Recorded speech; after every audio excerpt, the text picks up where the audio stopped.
Hello and welcome to ClapperCast. I'm your host as always, Carson Timar, and today I am joined once again by Michael Fairbanks, the King of Burbank, as we review Eddington. Ari Aster's new film is obviously a film I had quite a mixed reaction going into. While I loved Hereditary and Midsommar, specifically we just did an episode on Midsommar where I talked about how much I loved that film, Beau is Afraid is genuinely one of my least favorite films I've ever seen, so I definitely was nervous heading in here, and I'm pretty excited because myself and Michael have pretty different takes today. We come in on completely different sides of the spectrum when we talk about how much the film actually accomplished and the morals behind its political conversations.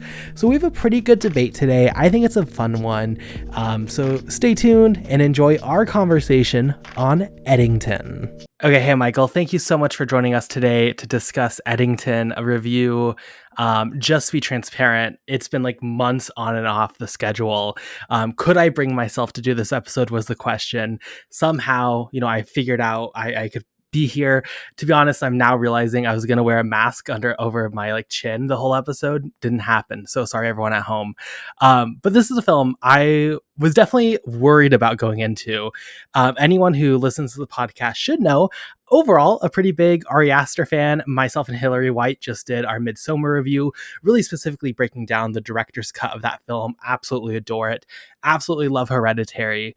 But then there was Beau's Afraid, which is possibly, and I'm sure we'll get into it a little bit here and there, one of my least favorite films I've ever watched. So thinking about Eddington definitely made me nervous, but you really wanted this on the podcast. You and Paul, you were both like, we should do it. You all should do it. So here we are. I will turn it over to you first before I get it out of my system. What were your thoughts on Ari Aster's Eddington? So I went in just as nervous as you because I also hated Beau is Afraid. I thought it had a great first hour and then it just plunged into nonsense. And I've been pretty anti Ari Aster ever since. I'm not even the biggest fan of Midsummer, but I think objectively it's a good movie. It's not for me really. The only one of his movies that I really love is Hereditary. And I really think that's largely just because I think it works as a drama more so than a horror movie even. Which brings me into Eddington, which I'm sitting there and I've heard all this stuff from Cannes about, oh, it's so horrible, it's so offensive, it's so long, blah, blah, blah. And I'm sitting there and I'm 40 minutes in and I'm like, oh, I love this. When does it get bad? And it just kept going. I just kept enjoying it more and more. Just kept getting better and better. And I'm just sitting here like, God damn, I guess I like an Ari Aster movie for the first time in, what is it, like 7, 8 years. I think this movie is great. And I think it is tackling a lot of social issues from the pandemic in a very incisive, smart way. It is definitely trying to tackle a lot, and I think that it hits on some topics much more sophisticatedly than others. But for the most part, I actually thought that it was very lean and effective in terms of its dramatic focus, which is the conflict between Joaquin Phoenix's Joe Cross and Pedro Pascal's Ted Garcia. I just thought that their head to head was extremely compelling.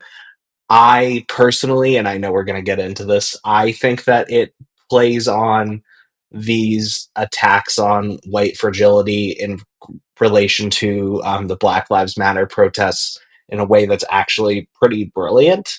And I know that a lot of people didn't feel that way. And this is definitely overall a movie that I wouldn't blame anybody for disliking, but it's just constantly I found myself going like, yeah, I remember this time period and it was exactly like that. And it was eerie, it was funny, and I had a great time with it, and I was shocked by how much I loved it. So I guess before I get into my thoughts on Eddington, I want to be more clear about my thoughts on Beau's Afraid, because while I do think the last 2.5 hours of that film are disgustingly stupid and just horrific and unwatchable, the first 30 minutes is where I have probably my most vicious anger towards the film. I really think, especially in that film, but it's been throughout his entire career, Ari Aster has this really big unspoken problem with how he shoots mental illness, how he shoots disability, how he shoots homeless individuals, how he shoots politics in general. general. Again, going back to Hereditary with generational trauma, you can look into that a bit. Midsommar, there's various elements. And I think both those films, they push it into the background enough. They have other angles they're going for within genre. But Bill's Afraid really feels like those first 30 minutes, 40 minutes, let's say, is really him trying to be super political in a way where I'm not saying like, I don't think me and him probably headline wise disagree that much with politics. But I think when you get into the nitty gritty, he has a really, I find to be frustrating and problematic angle on certain things. And I was just worried about Eddington specifically because this film, as you mentioned, 2020, very heavily talking about politics. And I just kept getting those flashbacks to those first 40 minutes of Beau's Afraid. And for me, this movie took those first 40 minutes and spread them to nearly 3 hours. This movie, shout out Mickey 17, because this is not my least favorite film of 2025. You're not quite that terrible, Eddington. But I found this to be horrific. I found this to be super, super frustrating, just dumb. There are pieces here where I agree with you. There are pieces here where it's like maybe he's scratching at something interesting. Unfortunately for me, I think the plot is very, very boring when you get into the actual dynamics of certain character arcs. And just for me, when you look at this film and what it's trying to say politically, and I'm not just going to talk about politics in this, and we're not going to just talk about the politics, and there's more to get into. I I find this to mean, be a what else film. is there to talk about, really? Like, it's such a Well, political movie. yeah, I mean, Like, it's you can get like, into it's there's impossible to separate it. characters and such. I guess I'm just trying to say like, I'm not just going to every response be it's problematic. However, I do think this film with its lens is just super, again, just is classic at this point. Ari Aster, how he shoots, again, homeless people, disability, mental illness. It just is consistently so vile and disgusting for me that it makes it hard to engage with this film.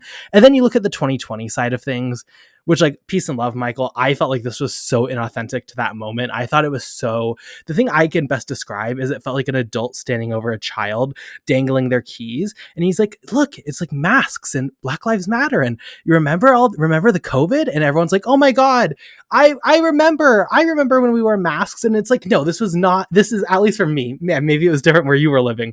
This is so inauthentic to the moment. And not only that, but then like, what are we doing here? I think conceptually to bring back all these movements of social trauma and social movement, specifically with Black Lives Matter. And even if you have valid criticism, that's not my issue, because he has some really valid criticism specifically around the Black Lives Matter movement and certain voices who are dominating the conversation, as you mentioned. But what are we achieving by just bringing all this and just consistently at every turn looking down upon these movements and upon these people trying to do what is right, I guess, and just continually punching them down? I think the best example of this that really frustrated me, and then I'll turn over to you for a second, but it really bothered me how this movie decided to tackle the conversation around mask mandates and masks, because it turns it into this like almost comedic thing where it's like our main character, Joaquin Phoenix, shout out, doesn't want to wear a mask. He's one of those guys. And consistently the film shows like, isn't it crazy how this grocery store will refuse this poor old man admission just because he doesn't have a mask? And my family also has a long history of like illnesses, and we do have to be careful about that kind of stuff. But it's like, I don't find that, number one, funny. I don't think it's necessarily that rewarding to be like, isn't it crazy? Because you're never holding the accountability for like, these actions will literally kill people. But then he also, again, turns it to the left and he's like, isn't the left so silly? They want all these crazy mask mandates and then they don't even wear the masks correctly. And the film multiple times points out how every single character on the left always has it under the nose, always is taking them off every 2 seconds. And he's like, isn't this just so silly? And it just is getting to a point with politics in general where I understand both sides have a lot of issues. I'm definitely fully on board with that conversation. But we cannot treat, and I get really frustrated when people treat the problems of each side to be just completely equal. Yes, there are people who it's like, yes, it's very funny how these white people act this way on the left. Totally agree. That is not equal to being like, okay, but this person's outright refusing to even attempt to make a thing that will like literally save lives. Like literally his actions will kill people. It's not equivalent. And this movie continually feels like it's just turning to the left and just punching down as much as it can. And that really frustrated me. I really hated this movie. And I'm excited because I don't think we've ever been this polar opposite on a film. So I don't know how this is going to go. But I'll turn it over back to you, Michael. Yeah, I think what's super interesting and just in the way that people are taking this movie, I think it entirely depends on whether or not you interpret it to be it's from Joe Cross's perspective the entire time. So it sort of depends on if you interpret it as I'm supposed to find Joe Cross's grievances and his annoyances relatable in some aspect, or if I'm supposed to just find him to be a completely despicable character who we just happen to be following the entire time. For me, it was the second thing, especially kind of juxtaposed against you have this Black Lives Matter movement happening in the background, which of course is anti-police, and he is a sick, corrupt police officer. So to me, it definitely reads very much as these were the cops are kind of the symbol of rot and corruption within society at that time.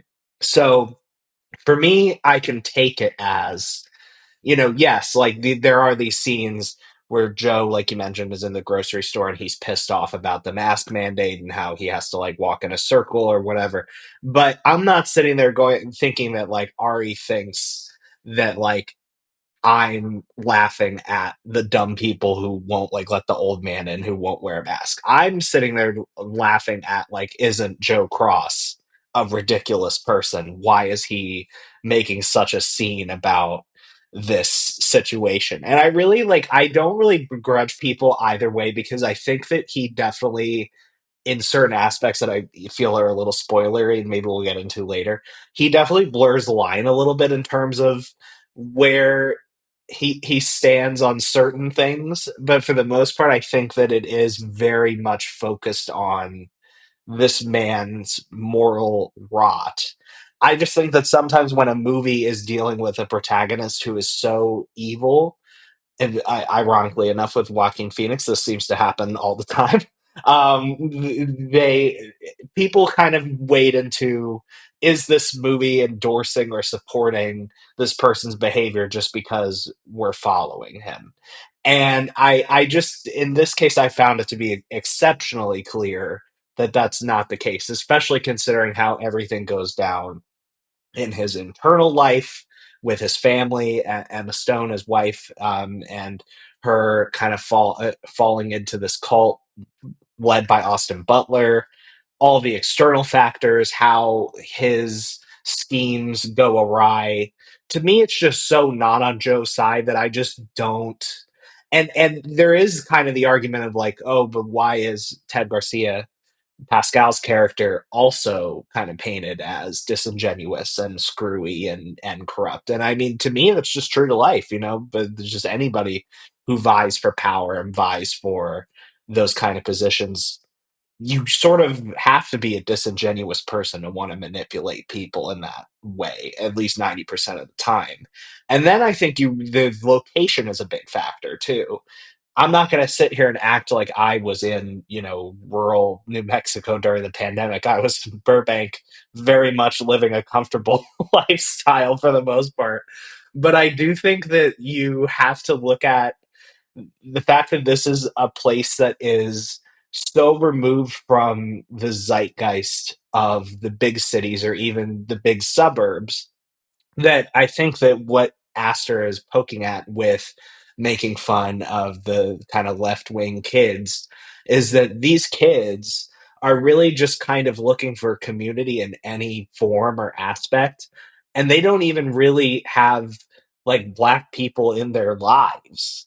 There's the one cop who's a black guy, and then otherwise it's like a 95% white town, and it's just these kids looking to be like galvanized and angry about something, and like everyone else in the movie, they've been radicalized by social media and they're kind of regurgitating what they've heard, and it is genuine, I think. And I mean I can certainly think of how I, became way more educated during the Black Lives Matter movement of this time. And I too think that I took a very obnoxious, overwrought tone during that time. And I think maybe that's why I responded to it, is because I felt myself examining how I acted in that time. And there were just so many moments where I was like, shit, I probably sounded like that. So it's just it made it way harder for me to get mad at those aspects, I guess. And I agree. I mean, I think again that is a very valid like criticism of Black Lives Matter. I think a lot of people went very, very far into feeling like they were going to stand up and they were going to be that voice when maybe it wasn't even their conversation to have. I think everyone has seen examples of that. I think for me, I always look. I mean, I'll say a couple of things in response. I think number one, there's a lot of times where this movie. I'll say I agree that you're not supposed to support Phoenix's character. I think, and we'll get into spoilers here in a little bit. Very, very clearly, he's like the bad guy. He's pathetic. Fuck him.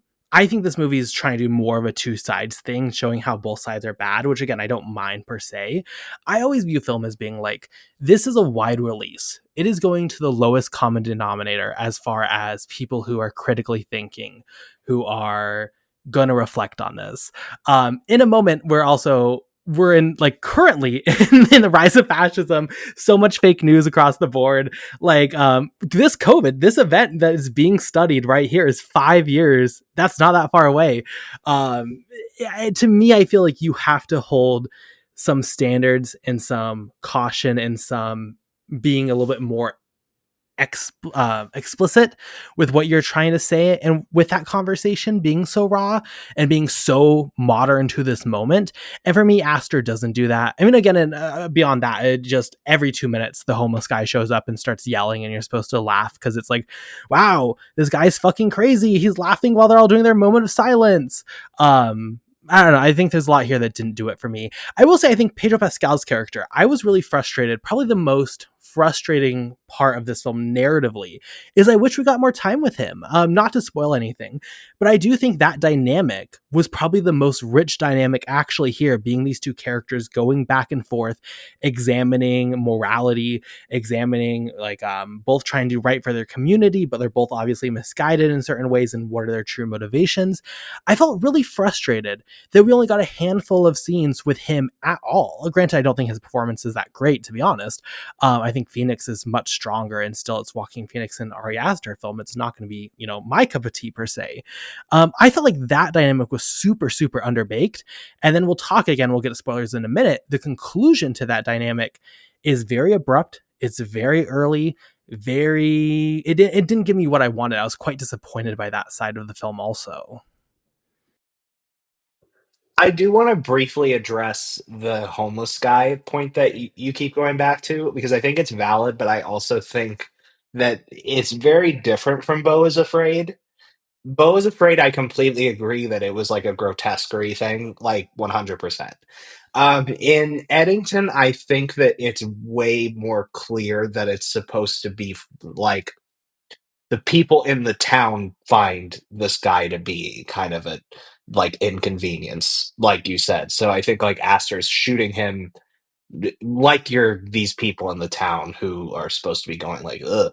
But I also think that you are like there is something deeply sad about him that Aster does bring out, and the way that that plot ultimately goes.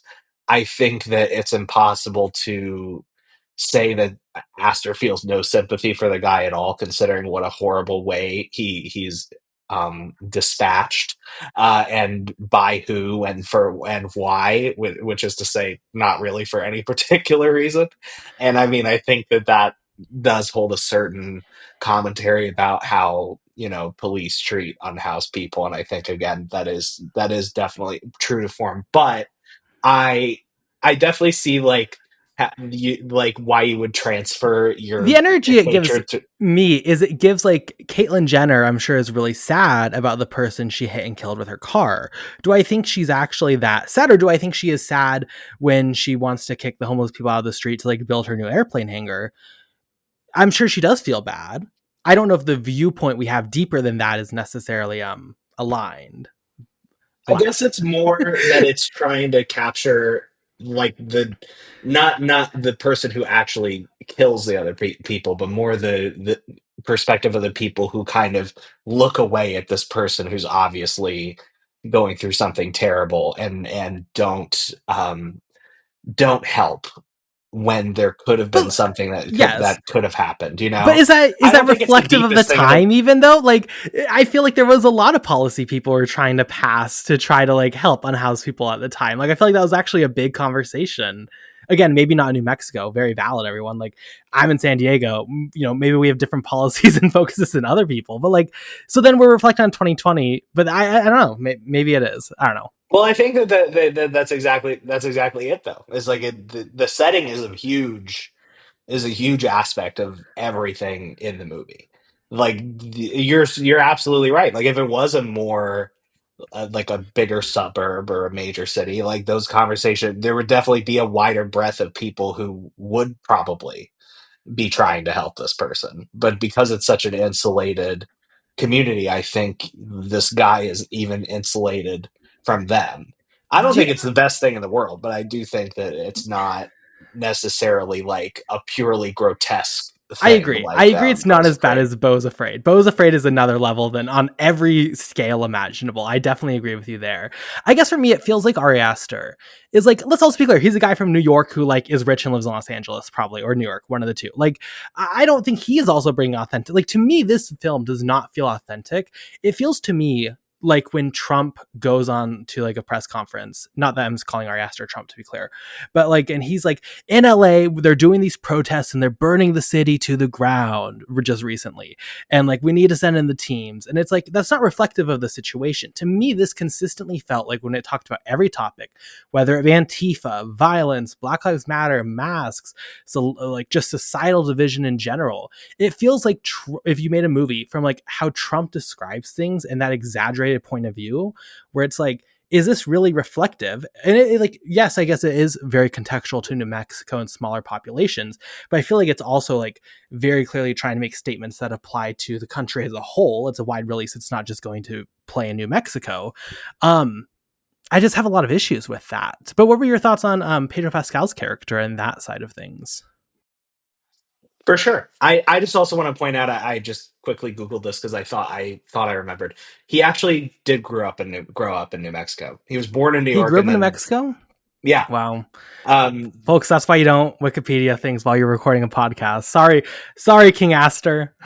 no, it's just like you said it and I remembered hearing him talk about how that he was from there. So I just wanted to check. But yeah, I think he did spend a lot of time Okay, in in New Santa Mexico when he Fe, was in the big sure. city. Okay. That's Well, true, but okay. it's closer than New York, is my point. I don't necessarily think he's the most likable guy either. To me, he reminds me so much of Tobias from Arrested Development and the way that he acts and speaks that it like actually drives me crazy. I But really peace and uh, love the, hate the guy. All love in the world, I hate the guy, but continue. no, for sure, for sure. And then as far as the Cross and Garcia dynamic, I think that I definitely wanted more of them together for sure. I think what we got was definitely quality over quantity, although I do think that their big confrontation, set to Katy Perry's Firework, is a scene that definitely could have been better had Aster not been so obsessed with this song is playing in the background. Ha ha ha! Isn't it so funny? I still like the scene, but I there was way too much emphasis placed on turn the music down, turn the music back up. Like totally, yeah. um, but I think you get so much of their inner lives, the both of them separately, that I guess that's what felt more important to me than them arguing.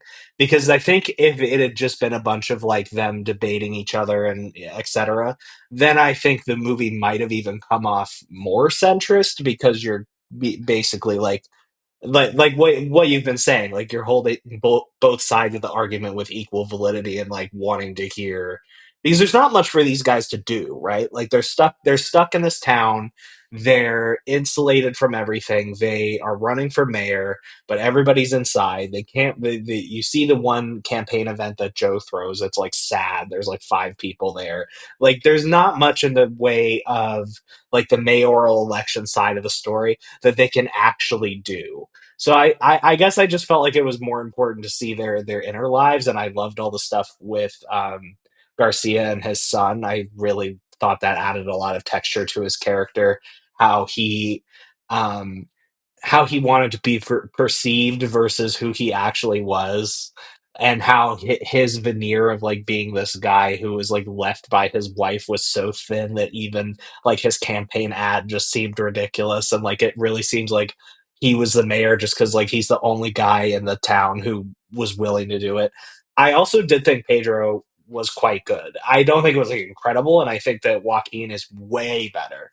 I think this is the most that I've liked Joaquin in a movie in maybe a decade. Like he just has a certain way of he has been trying to do this like imbuing sadness in a monster thing for a little while, and it just hasn't really clicked with me at all. But here I thought that it was a complete mastery of everything that he's been trying to do. So like when you do, but it's such a great performance that like then it does bring out the reaction of like, is Ari too sympathetic towards Joe? And I actually think it's just that Joaquin is such a great actor that you see the inner layers of this guy, and you see how heartbroken he is and how rejected he feels by the world, and how much his wife hates him, and like all that. Like it comes out so much in the character that like just as a human being, you can't help but feel a little sad for him. And then you're like, wait, these are the horrible like anti-mask people that I hate so much. And like that, I think that that's like an uncomfortable feeling to reckon with. But I do think that that dynamic was definitely very well threaded. But it could have been more. But the movie's also really fucking long, so I don't know like how much more he could have dropped in there. Did you know you could be listening to this episode of ClapperCast early? Well, if you go to our Patreon page, patreon.com/ClapperCast podcast, there are 3 different tiers that you can choose from, each with their own means of support and each with their own means of rewards.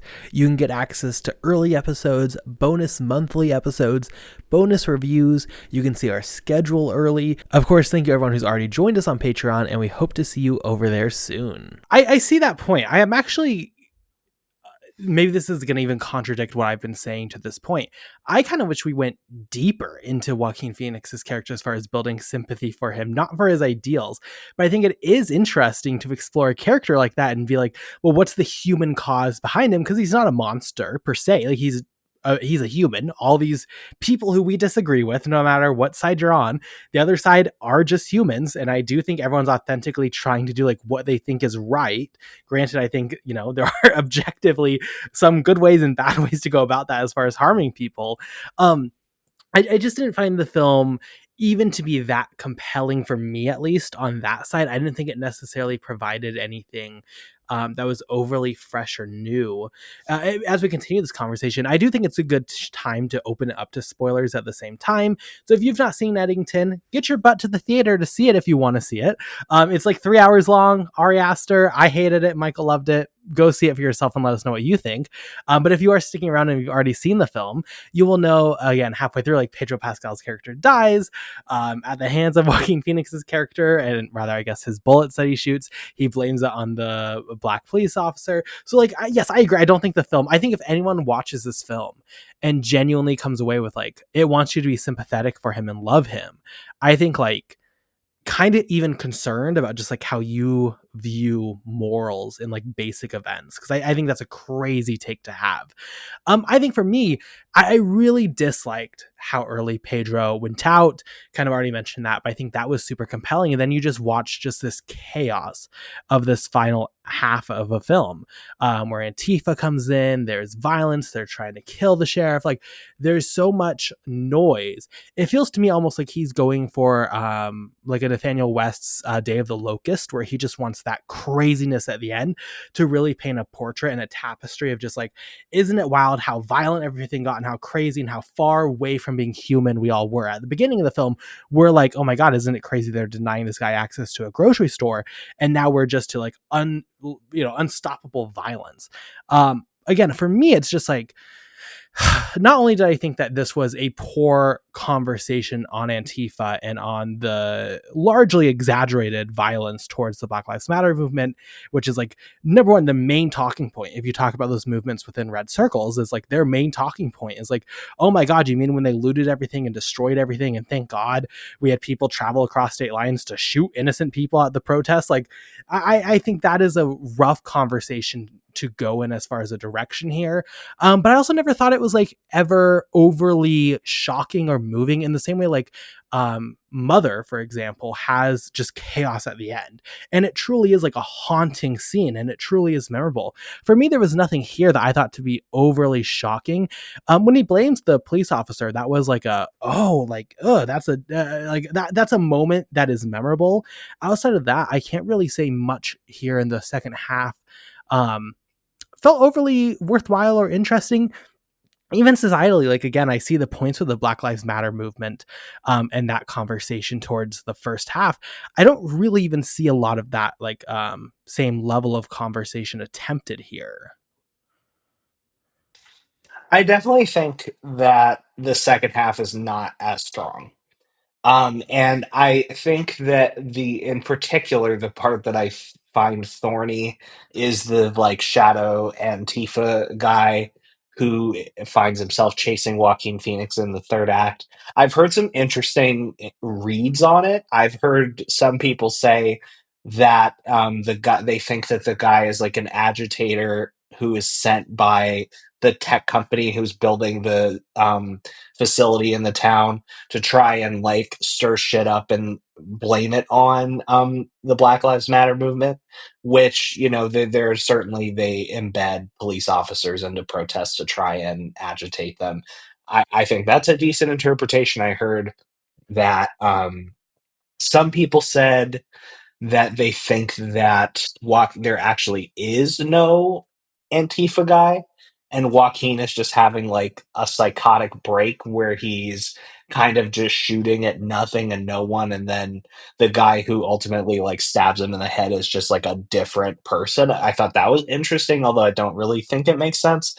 It's definitely something that I wish that is the one part where I'm sort of felt like he was being a little bit centrist and being a little bit like, wouldn't it be funny if we have this like badass shot of the plane coming down and then this guy with a queer flag and like all this Black Lives Matter stuff, and he's just loading up his machine gun and you don't know who he is or where he's from. I'm just like, I don't.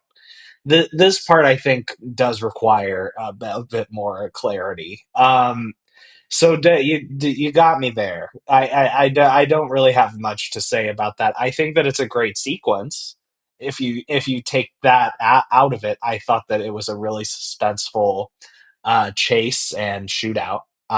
It definitely, not to make an extremely basic comparison, but it gave me a little bit of kind of Tarantino vibes with just the extreme hyper violence. And I also thought that Ari Aster doing his take on like gun violence, gore, was pretty disturbing. When the indigenous cop just gets like he's just like standing in the middle of the street, and the next thing you know, he's just like clipped to pieces, just like in an instant.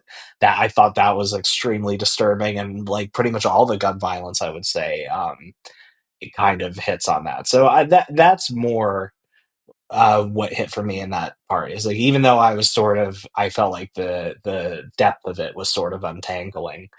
I thought the sequence itself was really strong. Yeah, I mean, valid. I think probably I was just so done by that point in the movie. I wasn't giving it a fair shake, but I will say, I guess the gun violence is like it's pretty brutal. Not necessarily brutal in the sense of like, I think overly memorable in like the conversation of all film, but or modern film. But like, I thought it was fine. Those interpretations you gave are somewhat interesting. It does feel a little bit like we're on like a show examining. I don't know if you ever saw like BuzzFeed Unsolved, where they would talk about true crime, and then at the end of each one they're like, well, what if it's aliens? It's like, well, sure. I mean, like any film you can look at and be like, well, what if it was all a dream sequence? And it's like, well, that's fine, I guess. But I think both those takes, I think had he gone more explicitly in either of those directions, would have been more interesting. I guess I just don't have faith in Ari Aster, who thought it was the 3-hour film had to end with a penis monster because he's has issues obviously with his father. I don't know if that guy to me was giving that level of thought towards this, but maybe he was, and I'm just wrong. I don't know what New Mexico does to you growing up, so who knows? I don't know. Were there any other sequences or things within Eddington that you really found notable that you wanted to discuss today? I assume that you thought the Emma Stone and Austin Butler stuff was terrible. We haven't really hit on that yet. I was That's true. curious. That's true. No, we didn't count it because number one, again, it's a weird point. Like in a 3 hour film, it feels like it's so pushed to the side at a certain point. I didn't mind Austin Butler's performance. I think the performance was fine. I think the writing, it was interesting at one point because I was like conceptualizing what if this is trying to show like just the state and the evolution of the Republican Party as a whole, and I was like, that being infected by conspiracy theories is somewhat an interesting concept. I don't love how it shows like this woman with mental illness being taken advantage of, and continually again through this film, mental illness is something you can take advantage of. I would like to also quickly mention the disability at the end. I know you were reading on some takes on it also, how using a disability as a form of revenge, but also making someone with a disability easy to take advantage of, similar to how they do with mental illness, I found to be quite frustrating, and very old school in like the worst of ways. I guess I didn't love the Emma Stone stuff, no, but I didn't hate it. It wasn't like, wow, that really ruined the movie for me. I thought Austin Butler was fine. I feel like with every Austin Butler performance, and we'll see how he does with like, he has some interesting projects going forward. Outside of Elvis, every time he shows up in anything, I'm kind of like, he was fine. He was good. You know, I like the beat. He was good in Dune. He was there. He was fine here. I'm guessing you're not a big fan of it, or maybe you are. I like both of them so much as actors, that I definitely was looking forward to their part more than I found it satisfying actually watching it. I think that their big scene where they're all on the back porch, and Austin, the Emma brings Austin and his like cronies home, and Austin kind you see Joe kind of figuring out that Austin's essentially already taken her. I felt that scene was a little underbaked and I didn't really like it in terms of watching it. I thought it was just okay. I also think it's kind of crazy that Emma Stone was in an Ari Aster movie and her performance is like barely worth mentioning because he's gotten some pretty incredible performances out of women in his films before in Midsummer and Hereditary. So that feels a little wild. And Even I, Beau's I kind Afraid. of I would argue Beau's Afraid, the strongest parts of the female performances. I agree. definitely, yeah, definitely. I've heard him bad about an idea of a sequel that brings back certain characters, and I feel like that's almost certainly Emma Stone and Austin Butler, like what happened after they left Eddington. I feel like that's almost certainly what it is. Not that it'll get made, but I will say that looking back on it after I saw it, I did find the idea of this guy's wife just one day meeting this man and then just checking out and leaving to be really eerie and sad and I know I keep saying this, but very very true to the way that. And I honestly don't even really think this is like a Republican thing. I think this is just like a people thing. People just get drawn to these like social media personalities just because they're so aggressively confident and they know how to like get in your face and say whatever insane shit they're trying to say. And because they present themselves as an expert, or in Austin Butler's case, like a prophet, people believe them, and then they do crazy stuff. And I think that's true of everybody who kind of falls down these rabbit holes. So, like looking, it's one of those things where I feel like if I were to watch the movie again, I would be more favorable to that part. Yeah. I think it was definitely, and it definitely could have used more time. It's interesting, like because as someone who hated the movie, you probably were found it insufferable at its current length and were like, "Can this please wrap the fuck up?"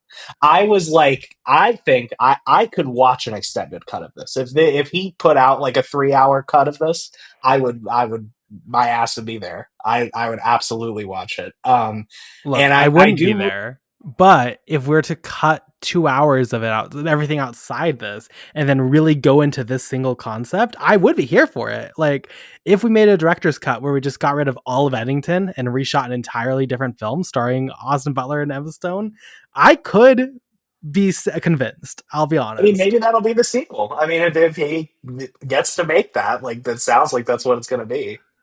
There's no other way that it would I could imagine. There is no way A24 is Yeah. selling enough AA24 memberships to justify making another fucking film from Ari Aster. He's lost him like so many millions of dollars.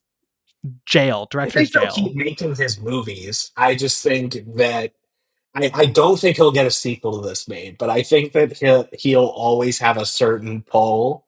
And he's just so intertwined with them as a brand at this point that I think if they were Yes. to like dump him, it would be a bad look for them. And his movies are ultimately not that expensive to where I feel like it's a huge loss for them. They could just make another, elevated war propaganda movie and rake in the budget of his next one two times over.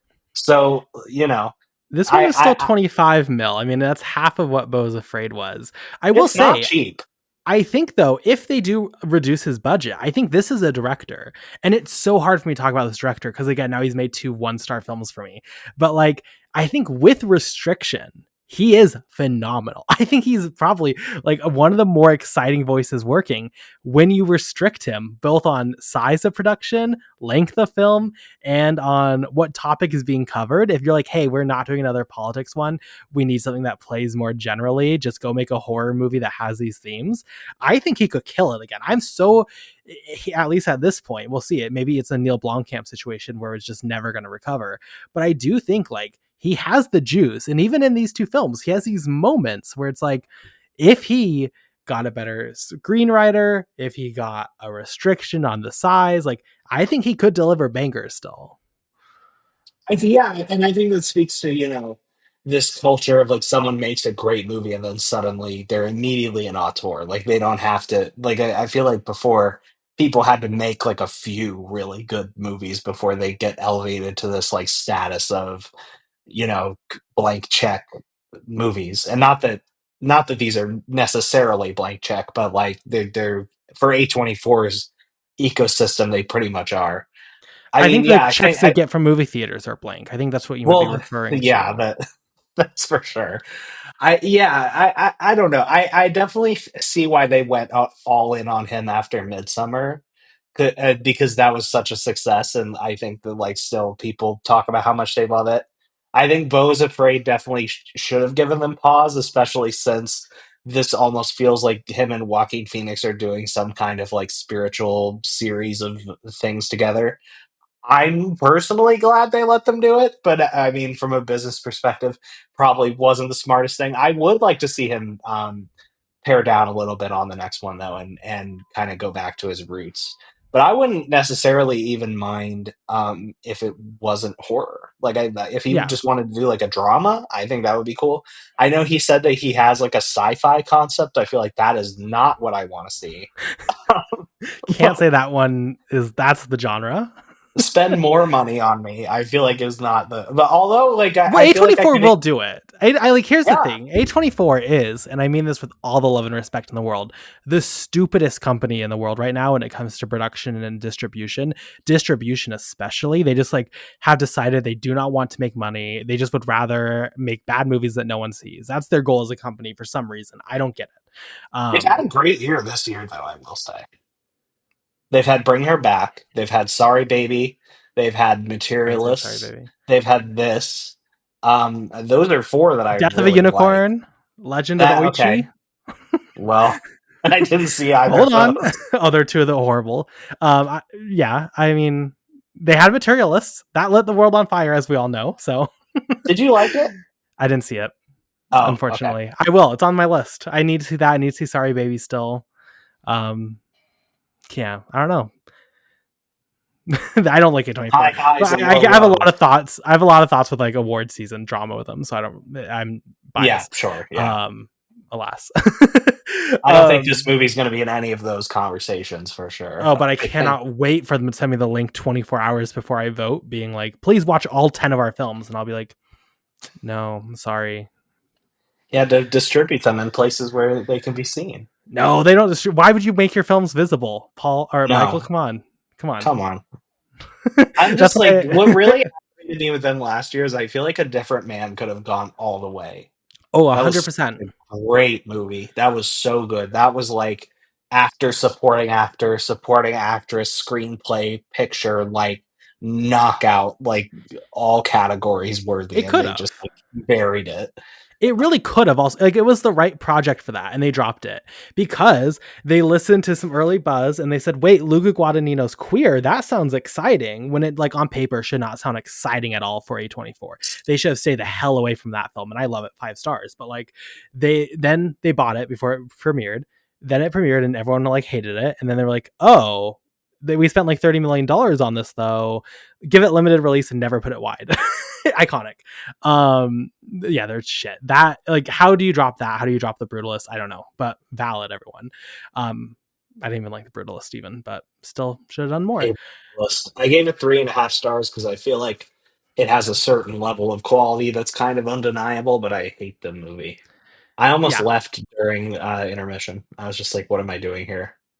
What I is this?" agree. I don't disagree, but should have been such an easy play for Oscars, and they couldn't do it. They can't do anything unless it's putting Brendan Fraser in a fat suit. They could definitely promote that around.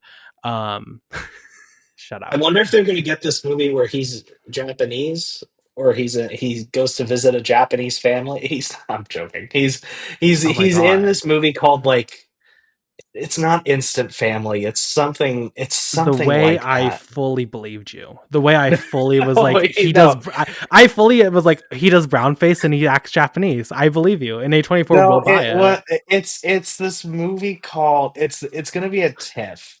It's called like Model Family or something like that. And it's about a guy who works for a service that people use to, like, rental family. That's what it's called. Okay. A down and out American actor living in Tokyo starts working for a Japanese rental family company to play various standard roles in other people's lives. Um, I don't know if that has distribution yet, or if it's going to be looking for it at film festivals, but I feel like A24 is going to be all over that. Oh no, The that sounds reason I like, made the joke about oh, him being Japanese is because on TikTok they've started posting ads with, like, just Brendan Fraser and then a bunch of like Japanese text. Just like, I love that.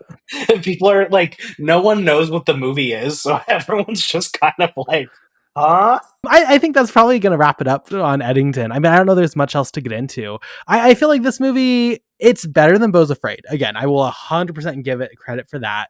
It's just like, it's exactly what I thought. I'm over people trying to, like, I'm over these people trying to make like overly political films that in my opinion are just dumb and don't have anything to say, and they're talking about topics that do have real points to say.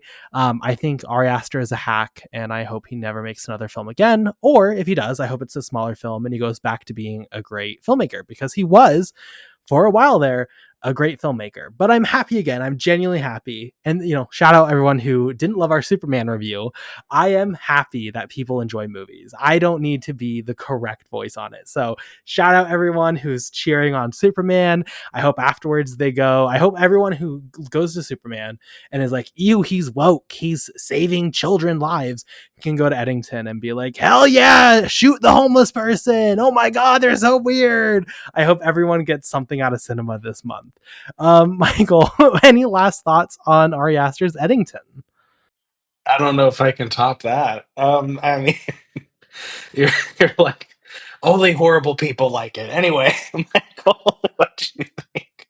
Yeah, no, I mean, I think, I definitely think that Ari Aster fans in general rub me the wrong way with how much they insist upon how brilliant he is. So I more think this is, for me, like a broken clock is right twice a day kind of scenario. But I really loved it. I think that he is definitely could be one of these guys, like an M Night maybe, who, like, when he misses, he really misses, and when he hits, he really hits. He disagrees. I don't know if you just like What's hate just M that's Night, so but offensive? Like, no, no, no, no, no. I love M Night. That is just, oh, you're you're valid. I'm not even saying you're wrong. It was just like, that's like being like, well, what if Trump is a good politician? Like, and then pick like a really decent like, don't say that. Don't bring M Night into this. But I I see your guess I'm just point. making the point of, like, a guy who had, like, a He's like Wes really universal. Anderson.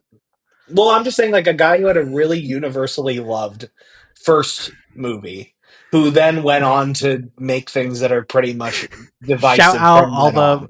all the praying with anger and wide awake stands out there for M Night Shyamalan. I'm with you.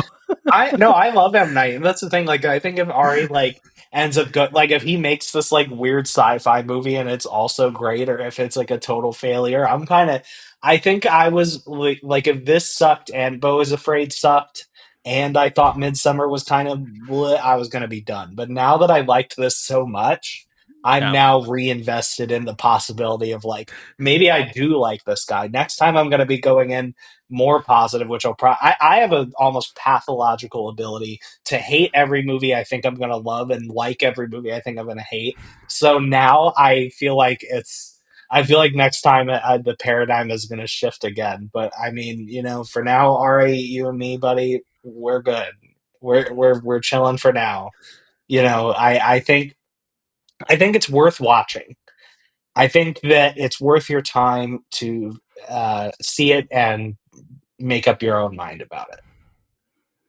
Hey, and that's what cinema's about. Go see it, make up your own mind, and then yell in our comments about how wrong we are. Specifically, pick one of us and then tell us how annoying we are, like by name, though, so we know which side you're on. And that's also the moral of Eddington, is that we should all be divided like that and yell at each other as much as humanly possible. So with that, I Which think is that's very going to. funny because he keeps being like, this movie's actually about how everyone should like reconnect and come together. And I'm like, brother, you don't believe that. Like, what are you trying to pull? What are you trying to sell here? Like, I saw that this movie is about how in the words of Limp Bizkit, it's one of those days where everything sucks and wait, it's fine. Everything is fucked and everybody sucks. That's this movie. I don't know what he's doing with this whole like we all need to reunite together bullshit that he keeps saying in interviews. I'm like, you don't believe this. You're just trying to sell the movie. Anyway, I had to put that. No, that was a great point to bring up. So you can again see Eddington out in theaters as we speak. Michael, let's go to our question of the week because, as you mentioned, this is a strong. I would say it's a stronger recent Joaquin Phoenix performance. He's definitely had some interesting performances as of late.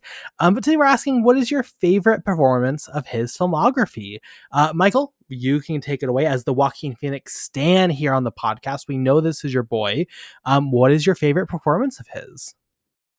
What's funny is he actually did used to be. I There was a period of time where I would have called him my favorite actor. It's just that like from Joker on, it just like took such a nosedive that I just like it's humiliating to me. I think my favorite I think his best is Her, um, which is just such a different character than he usually plays. Just this like purely kind, gentle guy who sort of falls in love with kind of the idea of the perfect partner, and it's become eerily accurate to the world we all live in now. I actually watched it during the fires, during the LA fires, and I was like, Jesus Christ, this is like real life. This is now just like you could make this movie and just say like I read an article and made a movie about it. But I thought he was so incredible and vulnerable in Her. And I do also have a soft spot for Walk the Line as Johnny Cash because that was one of my first like adult movies. And it also just like really introduced me to like country music and kind of that world. And I thought he was really, I mean, to me, he's Johnny Cash more than Johnny Cash himself, just because like I grew up with that soundtrack. So I'd say those two.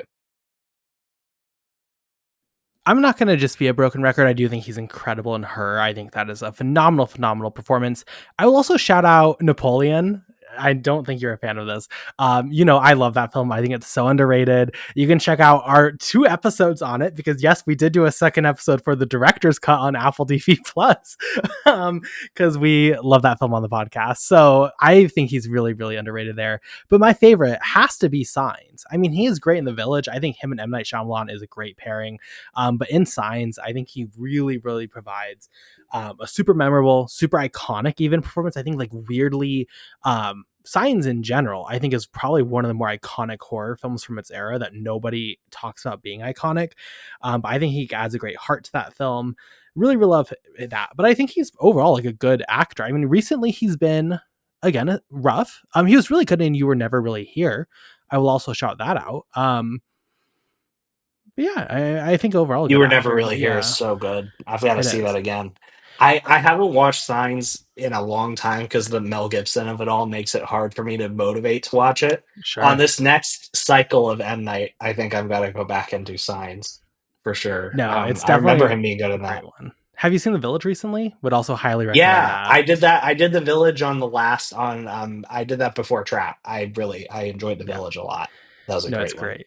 I cannot wait though for this new Lynn Ramsey cycle before Oh yeah. her new one. I'm blanking on it. Die My Love or whatever. Well, Die Cannot My wait to Love has revisit those.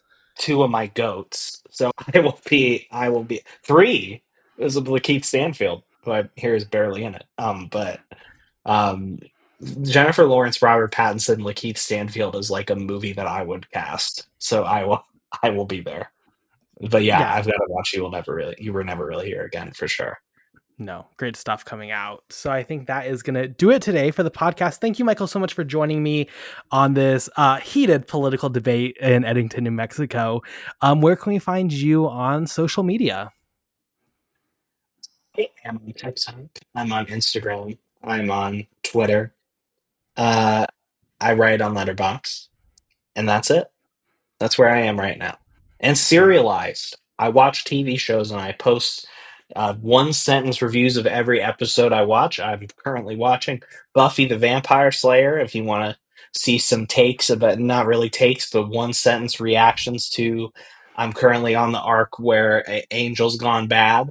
It's getting pretty spicy over here on my serialized account. So I would say also head over there. Got to plug that every once in a while. Of course you do. How could we let it die? You can find me on Blue Sky and Letterbox, just Carson Timar. And then as far as the podcast, we have some fun stuff coming up over on the Patreon. Myself and Nicolo Grasso. Boy, if you loved Eddington, I'm sure this is going to speak to you. We're talking about Ozu, classic Japanese cinema. We're talking about floating weeds over there. And then next month, we have some fun stuff. We have Weapons, Highest to Lowest. In September, our Road to Halloween series is going to start. A lot of like new releases coming up that I'm actually excited for. 2025 has been so far, I think, very rough at the cinema. But starting in August and really just continuing through the rest of the year, there is some stuff I'm really excited for, like Weapons, Conjuring, One Battle After Another. So after the hunt, we have New Guadagnino. So stay tuned for the podcast, not just this month, but for the rest of the year as we review new stuff, old stuff. Michael, we hope to see you on the podcast again. And with that, thank you so much for watching. Goodbye.